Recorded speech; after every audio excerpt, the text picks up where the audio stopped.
खुलुमबाय बयनिसिमबो नोंथांमोननि थाखाय माखासे खौरांफोर लानानै फैलायबाय आरो चेनेलाव गोदानब्ला अन्नानै चेनेलखौ साबस्क्राइब खालामनानै लादो बेल आइकनखौ एलाव होनानै ला जाहाथे नोंथांनाव सिगां नटिफिकेसन सहैग्रोयो। दानिया खोनासंलांदो। गिबि खौराङाव दङ श्रीरामपुर पुलिसआ गसाइगावआव गोबां बिबांनि बारमिस सुपारि जब्द खालामनो हायो। कक्राझार जिल्ला गसाइगाव महकुमानि सिङाव थानाय सोनाब बंग सिमा बाजुगावआव गोबां बिबांनि बारमिस सुपारि हमनो हायो।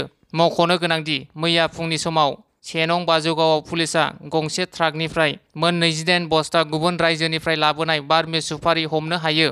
गय सुपारिखौ WB69A5733 टाटा आइसार गारिजों मेघालय रायजोनिफ्राय लाबोदोंमोन होनना पुलिसनि सुलुंनिफ्राय मिथिनो मोन्दों।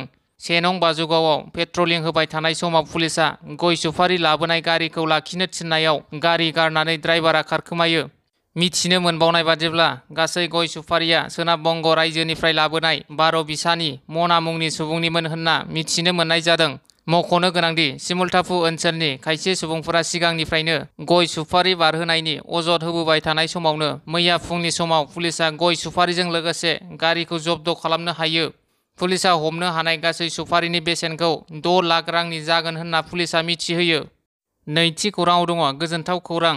सिनेमा हलाव दिन्थिनानै रबि नार्जारिनि थैसाम 2 सावथुना 15 साननि गेजेराव 39,25,900 रां आरजिनो हाबाय। थामथि खौराङाव दङ बिजनीआव नानि फालांगिरि खालामना जाग्रा सुबुंफोरनो चिरां डिस्ट्रिक्ट फिसारि डेभेलपमेन्टनि बानजायनायाव EM धनन्जय बसुमतारिया साइकेल आरो बरफनि बाक्सु रानदों। बिटिआरनि EM धनन्जय बसुमतारिनि नुजाथिनायाव मैया सानजौफु समाव बिजनी जिल्ला UPPLनि मावख'आव नानि फालांगिरि खालामना जाग्रा सुबुंफोरनो साइकेल आरो बरफनि बाक्सु राननानै होदों।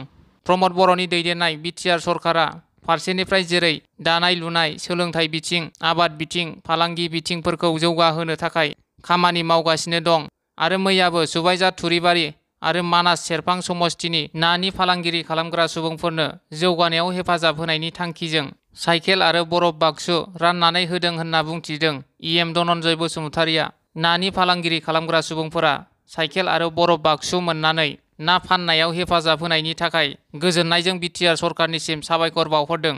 सिगां समाव माब्लाबा बरफ बाक्सु गैयिनि थाखाय सेवना खहा जानोबो गोनां जायोमोन, नाथाय दा बेबादि जानाय नंला होननाबो बुंथिदों साइकेलजों लोगोसे बरफ बाक्सु मोनगिरि बिथांमोनहा। ब्रैथि खौराङाव दङ रायजोआव गिबि मन्थ्रि डक्टर हिमेन्त बिश्व शर्मानि गिदिर फोसावनाय। बे खेबाव अनलाइन ट्रेडिंनि रां लुथिग्राफोरा आरो बारग'नाय नंला। अनलाइन ट्रेडिंनि गेना खान्थि मोन 32 गसरखौ नायबिजिरसिगोन CBIआ गुवारै संदाननो थाखाय CBIनो हगारनानै होबाय चिफ मिनिस्टार डक्टर हिमेन्त बिश्व शर्माया।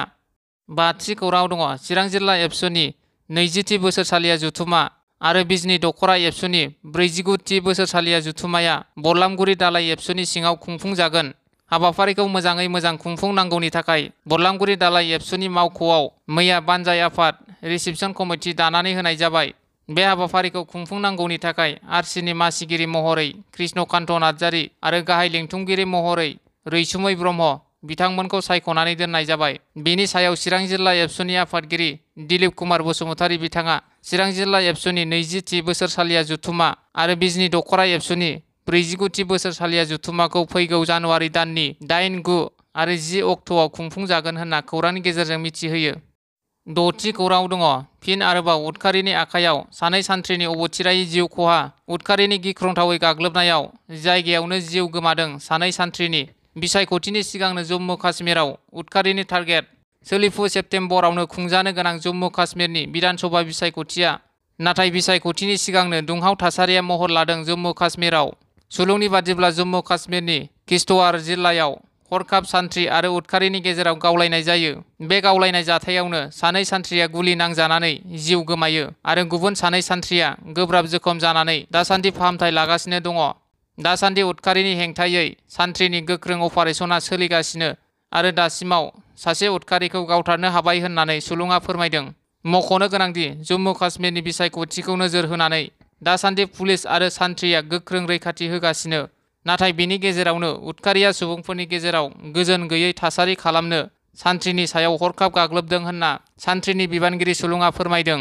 गुबुन फारसेथिं उदखारिनि हिंसायारि नोजोराव जम्मु काश्मीरनि बिसायख'थिया माबादि खुंजागोन बेखौ फैगौ समासो फोरमायसिगोन। 7थि खौराङाव दङ लटारि लानो मोजां मोनग्रा सुबुंफोरनि थाखाय गोजोनथाव खौरां। जुदि नोंथांमोना लटारि लानानै गाव गावनि खाफालखौ फोरमान नायनो सानदों अब्ला साननायखौ जाफुंहोनोब्ला दानिया गाहायनि लिंकआव थुनानै अनलाइन लटारिखौ लानो हागोन। locallottery.in वेब एपनि गेजेरजों नोंथांमोननि गोसोनि लुबैनाय बायदि लटारिफोरखौ बासिनानै लानो हासिगोन।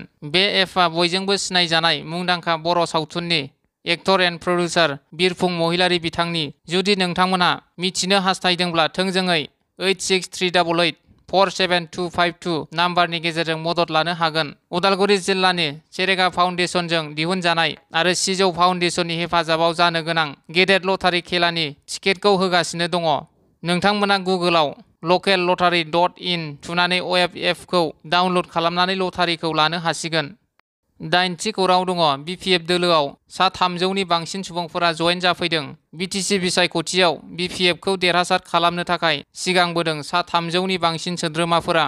फैगौ 2025 मायथाइनि बिटिसि बिसायख'थिखौ नोजोर होनानै दासान्दि गुबुन गुबुन राजखान्थि दोलोफोरा गावबा गावनि दोलोखौ गोख्रों खालामनायनि थांखिजों सोद्रोमा थिसननाय, जयनिं खालामनाय बायदि हाबाफारि लादों। बेबायदिनो बिपिएफआबो गोख्रों खालामनायनि थाखाय दासान्दि दाब दाब जायगाफोराव दोलो मावफारिया जथुम खुंनायजों लोगोसे सोद्रोमा थिसननायखौबो नुनो मोन्दों। मैया क'क्राझार सहराव थानाय बिपिएफ दोलोनि गाहाय मावखुलियाव मोनसे जयनिं हाबाफारि जायो। मैयानि बे जयनिं हाबाफारिनि गेजेरजों क'क्राझार जिल्लानि दाब दाब जायगानिफ्राय खमैबो सा 300नि बांसिन सोद्रोमाफोरा बिपिएफ दोलोआव जयेन जाफैदों।